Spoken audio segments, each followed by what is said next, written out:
Good morning बंधुरा आशा करी तुम्हारा सबाई भालो आछो आमिओ भालो आछि। आज के तोमादेरके देखाबो किभाबे आमी टमेटो सस दिए और भिनेगार दिए इचड़ रान्ना करे फेली खूब सहजेई।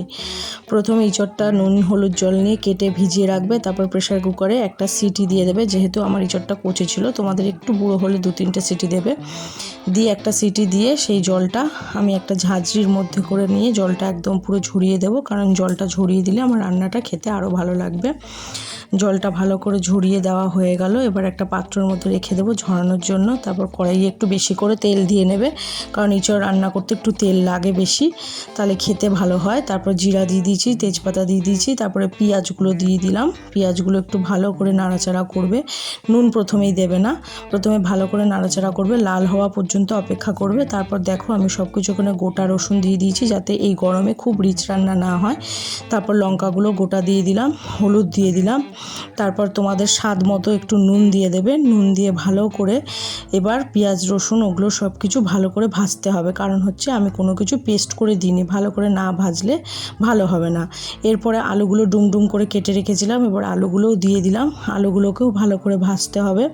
এবার কড়াইটের গ্যাসের ফ্লেমটা আস্তে করে দিয়ে ঢাকা দিয়ে দেবে। তারপর কড়াইয়ের মধ্যে আমি এদিকে চিংড়ি মাছগুলো রেখে দিয়েছিলাম, চিংড়ি দিয়ে ইঁচড় দিয়ে তাহলে তো কথাই নেই।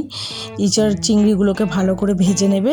ভালো করে ভাজা হয়ে গেলে এদিকে ঢাকনাটা তুলে দেখবে ওটা ভালো করে আলুটা সিদ্ধ হয়েছে কিনা, একটু ভাজা ভাজা হয়ে আসলে তারপর তোমরা কি করবে। টমেটো সবসময় বাড়িতে থাকে না, তাই আমার আজকে বাড়িতে টমেটো সস ছিল, সস দিয়ে দিলাম, একটু ভিনিগার দিয়ে দিলাম। এই ভিনিগারটা তোমরা ইঁচড় সিদ্ধ করার সময় দিতে পারো, তাতে আরও নরম হয়ে যাবে, তাড়াতাড়ি সিদ্ধ হয়ে যাবে। জিরার গুঁড়ো ধনের গুঁড়ো দিয়ে দিলাম, একটু আদা দিয়ে দিলাম, দিয়ে ভালো করে মশলাটা একটু জল দিয়ে ভালো করে মশলাটাকে একটু সাতলাচ্ছি, নাড়াতে থাকবে, তার কারণ হচ্ছে তলায় পোড়া লেগে যেতে পারে। এবার আমি চিংড়ি মাছগুলো দিয়ে দেবো, তোমরা চিংড়ি মাছগুলো এই সময় দিয়ে দেখতে পারো। এই সময় চিংড়ি মাছগুলো দিলে ফ্লেভারটা খুবই ভালো হয়।